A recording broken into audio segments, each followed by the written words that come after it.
It's just a science project. Silent breed is people! You know, a doctor friend once said the same thing to me. Frankenstein was his name. It's alive! It's alive! It's alive! That sounds like something out of science fiction. Please explain to me the scientific nature of the whammy. We live in a spaceship, dear. So? Yes, science! Program complete. Enter when ready. Hello and welcome to episode 277 of Science on Top. Today is Sunday the 10th of September 2017. I'm Ed Brown and this week I'm joined by Penny Dumsday. Hello. Lucas Randall. Hello. And composer, sound designer and writer Peter Miller. Welcome back to the show. Thank you. Hello. But first, we want to thank our wonderful supporters like Ryan James, Dan Kruger and Josh Kingston Lee and all the others. If you want to help us out, head to scienceontop.com/donate.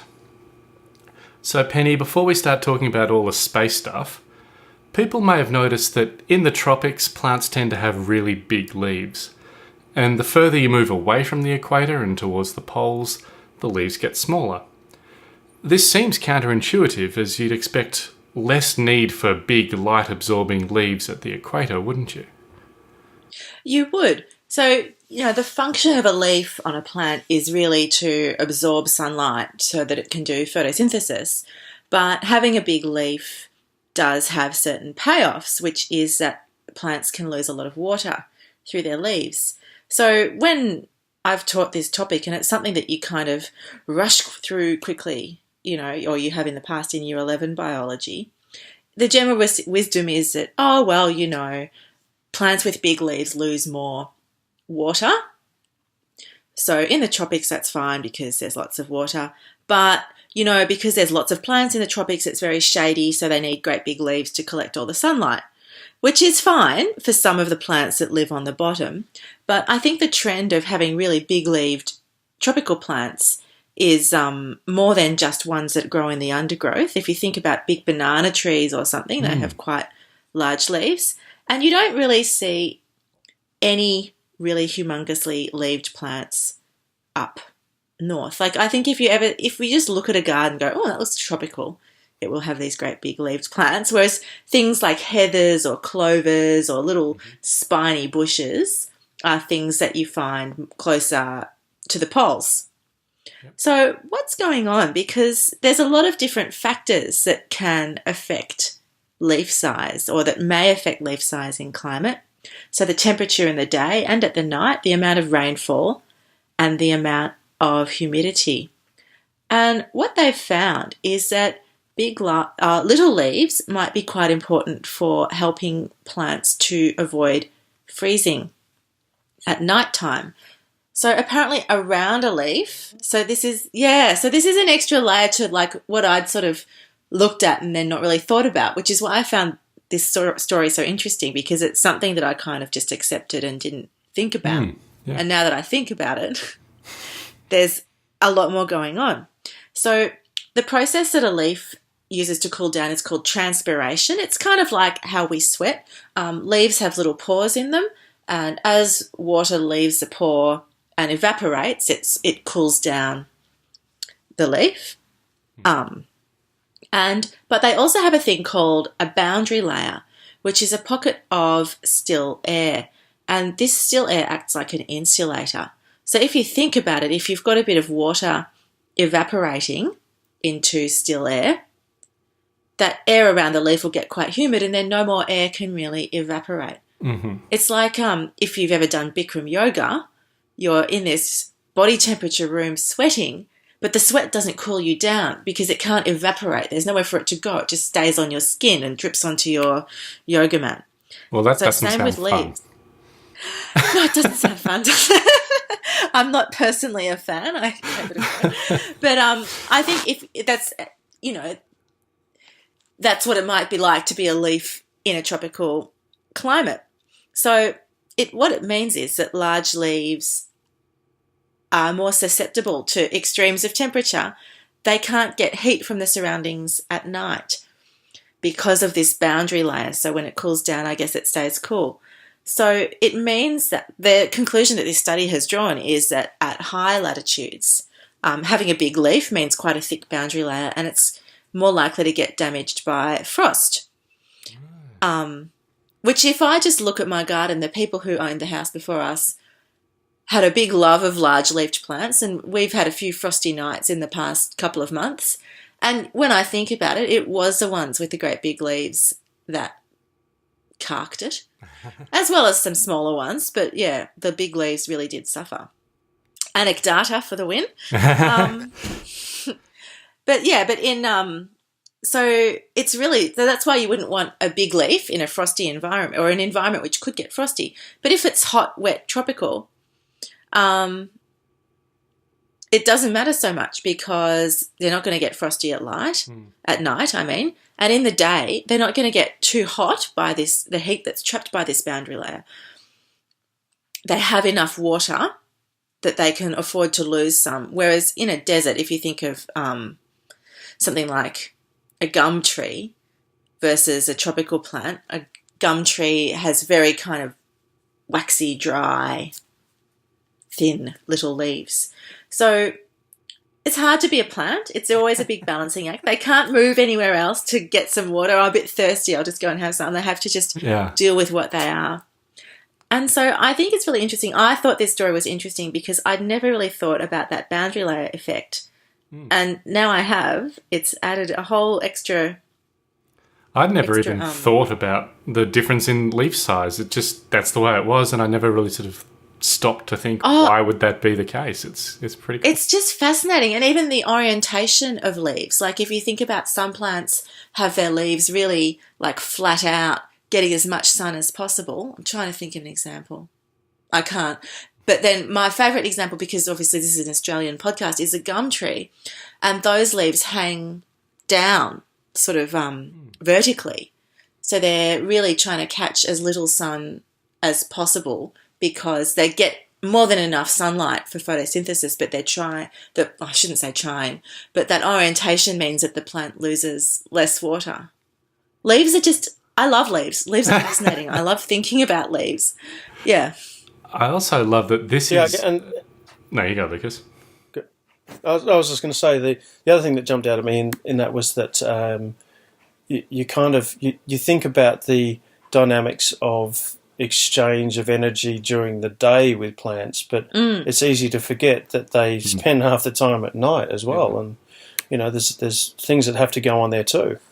Yeah, and I mean I know my students are often really it shakes them, or not shakes them, but they're surprised to think that at to night, their core.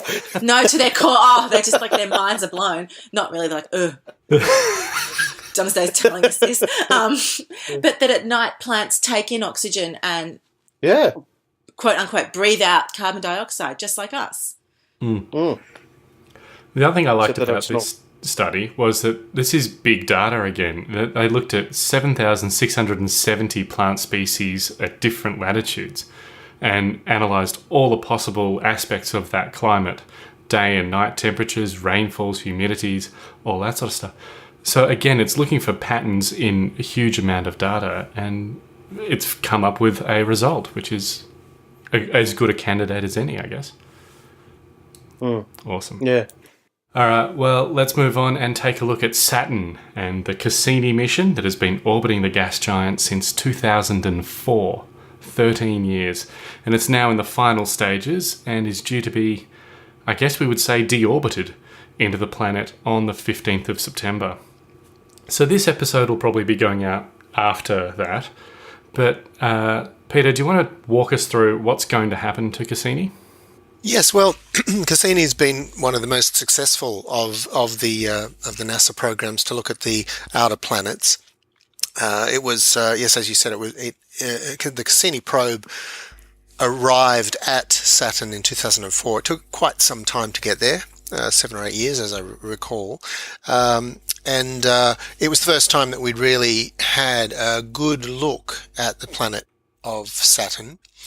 There'd been a couple of flybys beforehand. I think the Pioneer probe went past and the Voyagers did as well, but from a distance, so they weren't really getting a lot of close kind of imaging or close data from the planet, whereas Cassini was designed specifically to go there and spend some time orbiting the planet, in such a way as to fly past some of the moons, and gather as much data as it possibly could. And not only did it do that in its original 4-year mission, it was so successful, and its power supply was so efficient that they were able to keep it running for even longer.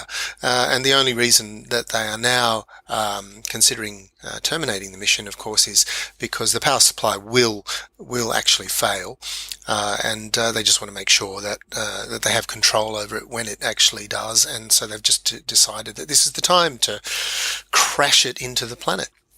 And interestingly too, they've chosen to make it do a kind of a head-on dive into Saturn because they know it will destroy the probe. And the reason that they've done this is so that they don't risk the possibility of any microorganisms that might have survived for this amount of time somehow or other on the probe falling on one of specifically two of the moons, Titan and Enceladus, where we believe there is a very, very slight possibility that there might be some kind of possibility of life. So they've decided, okay, we have to run it into the planet, destroy it completely because they know it will burn up, and that will kind of finalize its kind of mission.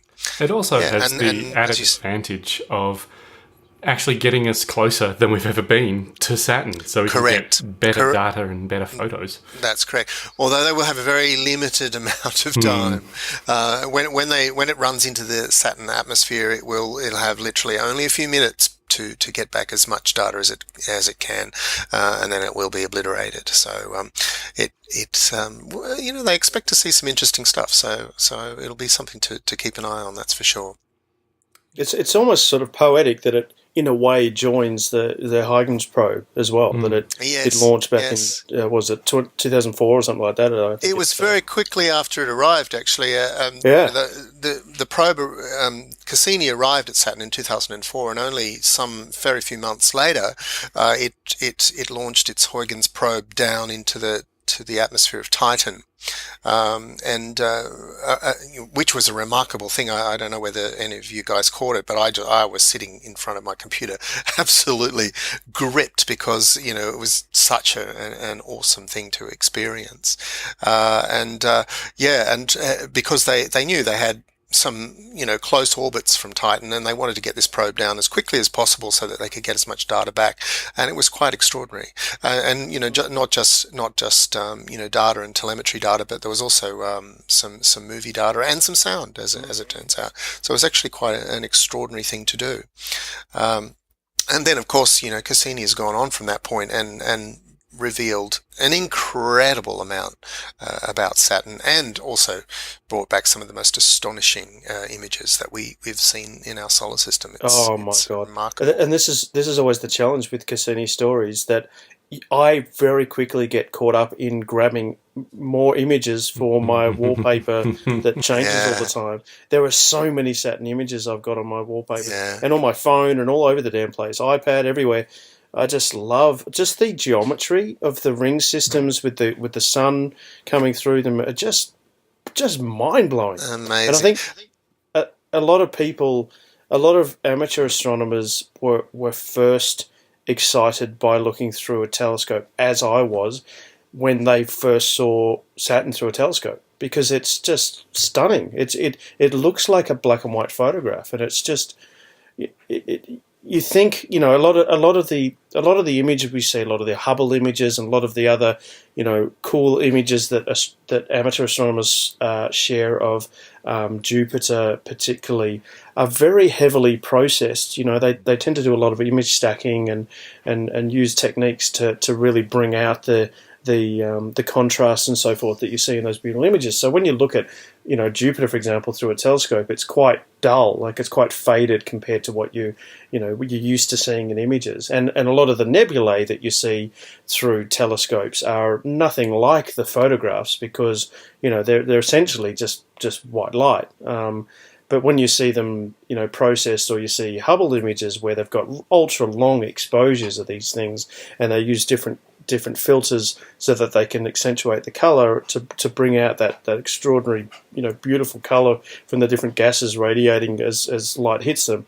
It's just so different to what you see through a telescope. But Saturn, oh my God, it looks beautiful through a telescope. You don't see the colour, of course. Sorry, Lucas. Sorry, go on.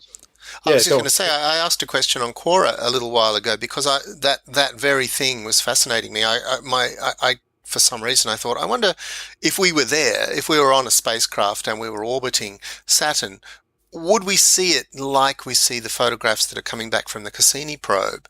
And so I kind of typed in a little question, and I got this reply back from someone who was an astronomer with the NASA, one of the NASA programs, and he said it would look like that.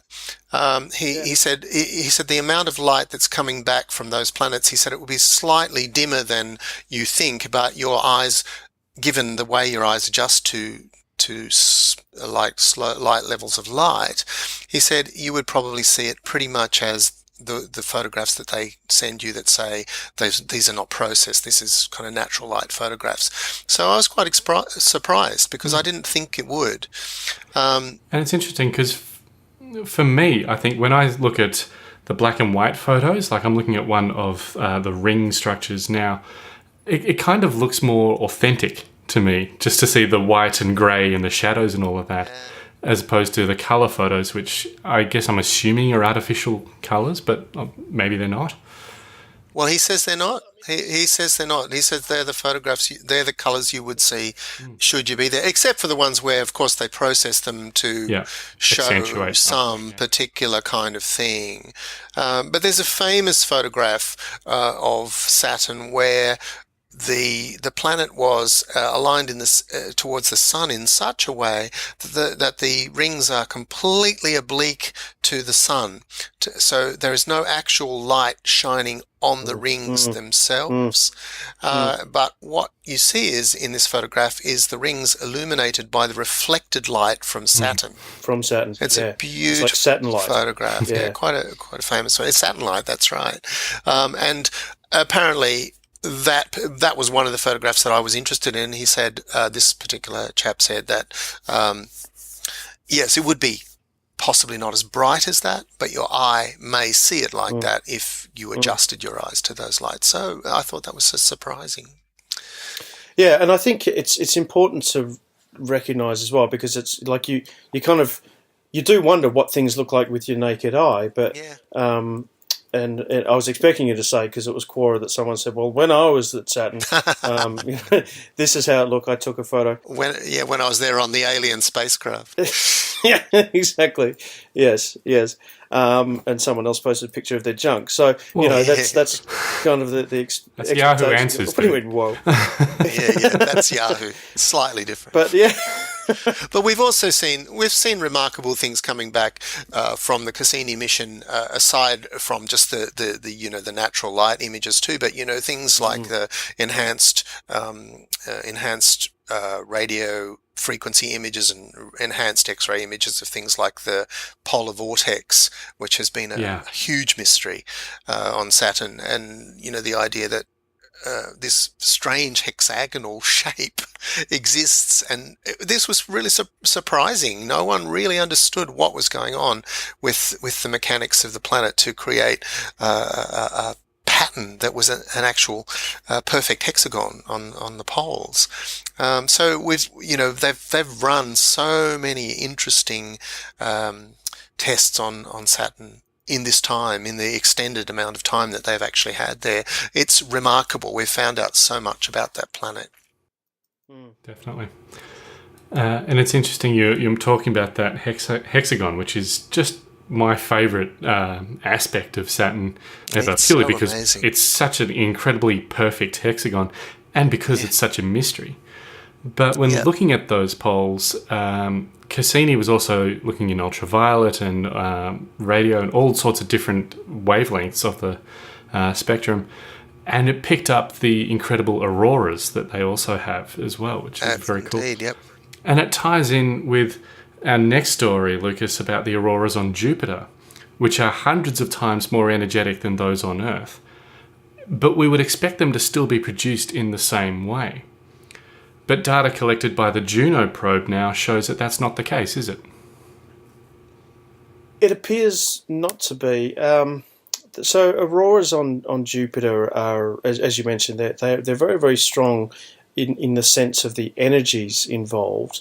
So to back up a little bit here, just in terms of how our aurora, the auroras that you see with your naked eye, the ones you see most commonly photographed, they're basically created in a very dumbed down, synopsis of the process. Basically created by these charged particles coming from the sun by way of the solar wind, which effectively collides with particles in our upper atmosphere, really high up. It's like the magnetosphere that we're talking about, which then they collide with such energy that they send these particles hurtling towards Earth, and then they interact with other particles in our atmosphere, in the upper atmosphere, like nitrogen and oxygen, particularly when we're talking about the colours of aurora that we're used to seeing. And they, when that collision occurs, they basically strip an electron off and effectively ionize these particles, and that's really why they give off that glow. It's that ionization process that you're seeing. So it's basically these really high energy, solar particles that are colliding and stripping off those electrons. So it was expected that the same process would be at work on Jupiter, and certainly they had previously measured incredibly high voltage within the particles in the upper atmosphere, and much higher than Earth. And what we're talking about here is potential. So these voltages that they were measuring on in the sorry, I'm still stuck on Saturn images. That's what I'm getting. I'm still scrolling through Saturn images because that's what I want to be doing right now.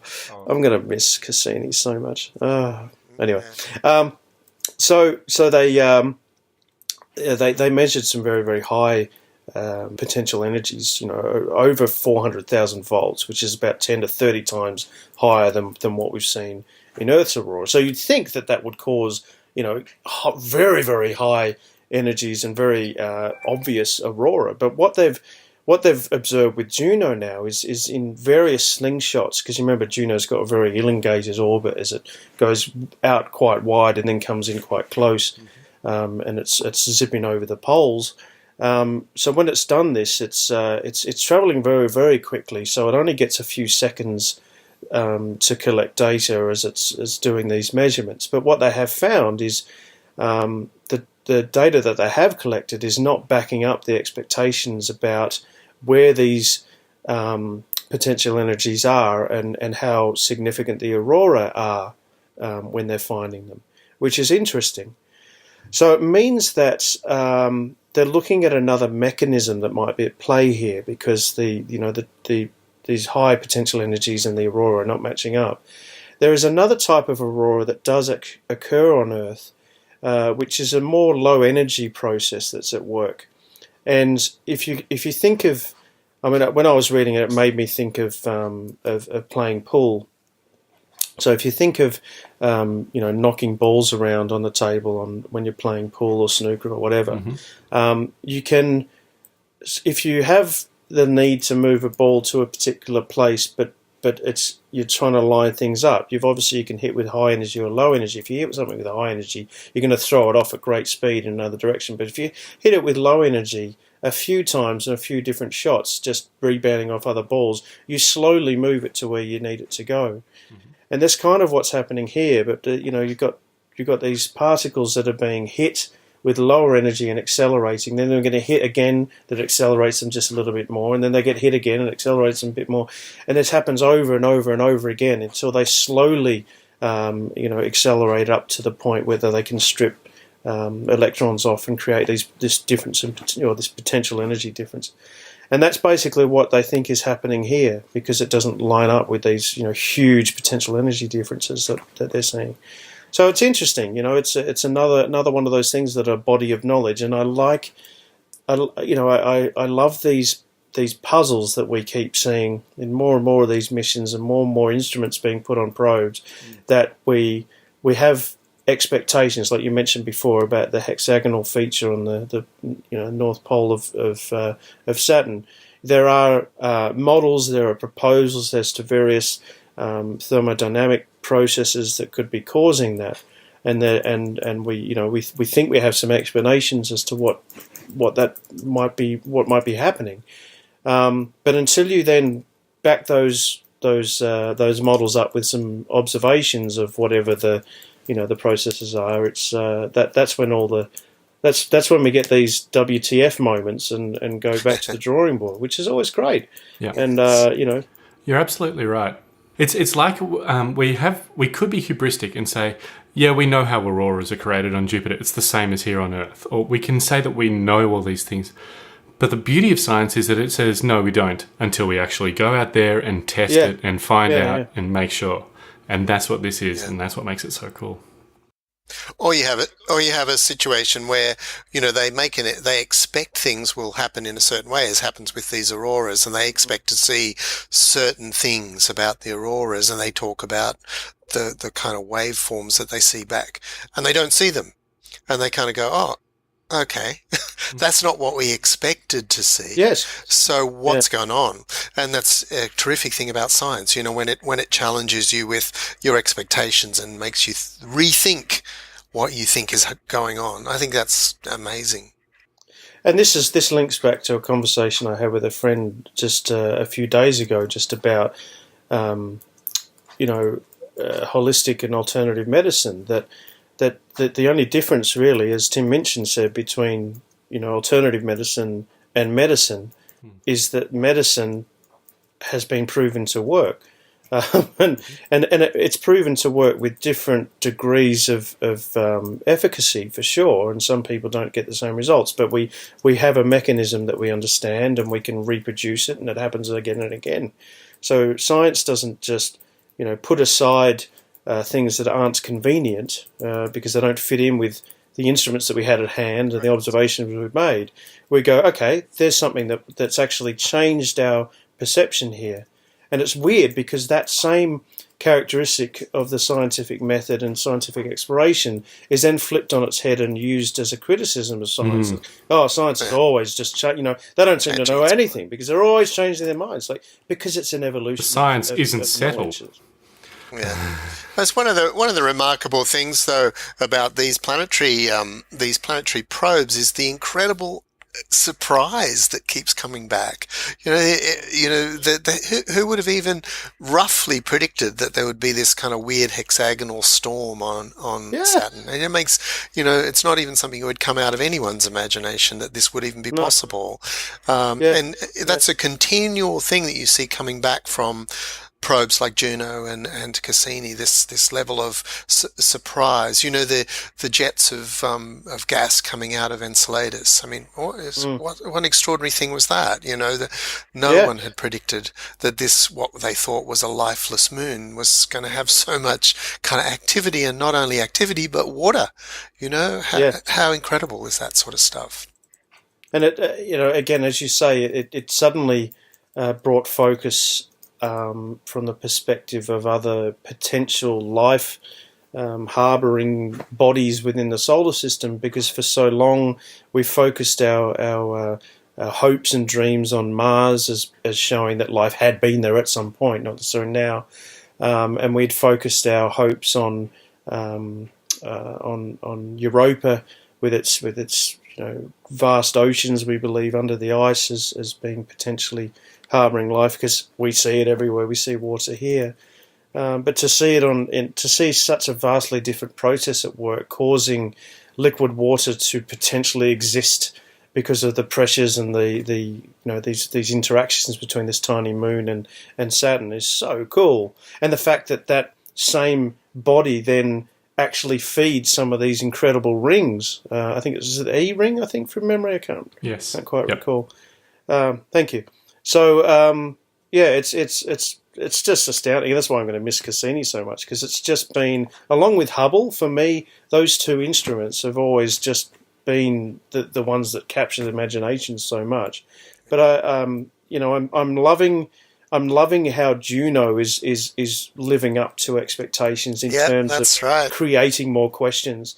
And I quite poorly forgot to mention that the one of the instruments that was collecting data is called Jedi, and I think that should be mentioned because the Jedi were involved in this particular discovery. So that's always cool. And we've got James Webb coming as well. Don't forget. Oh man. Oh, James Webb, but they keep teasing us with these there's photos. So many, gets closer there's so and closer many great things to look forward to. Yeah. All right, you two, settle down. Yeah. Penny, we've just had a highfalutin discussion about the nature of science. We're talking about the existence of extraterrestrials. Please, everything. Bring it back to some real-world science. Let's talk some soiled underwear, shall we? Oh, definitely. This is what I was born to talk about. This is a group of farmers in Tennessee who are using buried undies to test the quality of soil. Is that right? Is that undies that have been buried, or are they undies that have had, like, someone ate berries and buried? They are buried. Never mind. Yeah. Just move on. Despite all the quality jokes that can be made about that, just any kind of headline with soil and underwear in it, I believe that the underpants were clean at the start of this thing. This is it's interesting. This is done by the Coffee County Soil Conservation District in Nashville, Tennessee, and it's to sort of show the difference in different soil management regimes. So I think that this is kind of a nice example of making something that's probably quite complex visible in a really obvious, memorable way. So no doubt all of these things could be tested by sending off samples to a lab and getting an A4 sheet of paper back with some, small print on it. But what they're trying to do is show how different soil management regimes affect the amount of microbes living in the soil and therefore the future crops. So essentially a healthy soil is probably going to have more life in it, and that's going to be better for growing your crops in future. So they're using cotton underwear as a proxy for microbe levels. So if the undies come out several months later looking, well, not pristine, but in reasonably good nick, probably the soil is not in great shape. Mm-hmm. If they come out looking really ratty-tatty, then probably the microbes in the soil are more active and are consuming the cotton fibres more quickly.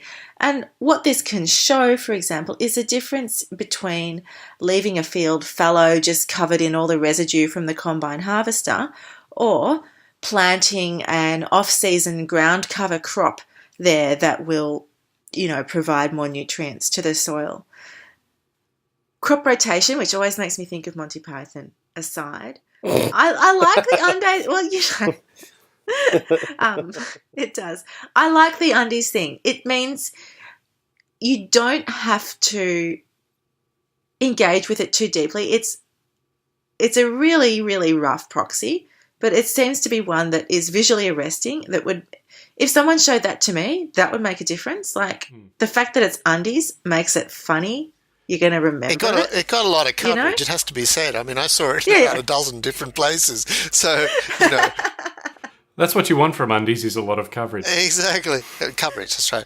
If there was any PR behind it, they did very well because it did manage to kind of creep into a number of my feeds. So. That was my initial thought, was this is just a PR or a marketing stunt. But you're right, Penny, it's a teaching mechanism. It's a teaching mechanism. The contrast between well-maintained soil and bad soil. Because this was done in a variety of different areas around the county, I think. So hopefully it's a good lesson for people to understand.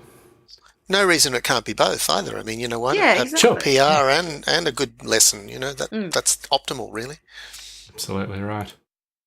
And that's our show. So go to scienceontop.com/277 for all the links to the stories we talked about today. And there you can leave your comments or find our social media links. And of course, please leave us a review on Apple Podcasts. And once again, a big thank you to our Patreon subscribers. If you like the show, and I'm assuming you do because you've listened all the way to the end, just go to scienceontop.com/donate to help us out. Peter Miller, thanks for jumping on today. Oh, my pleasure. Where can people find you? Is there anything you want to plug?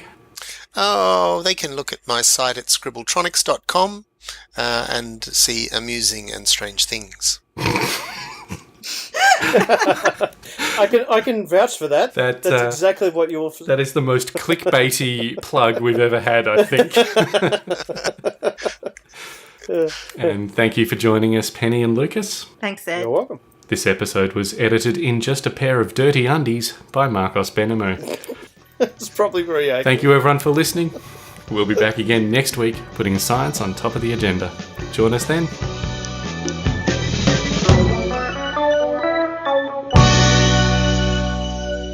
It's just a monumental machine. It's the individual people that all put their pride in putting this together and building it right.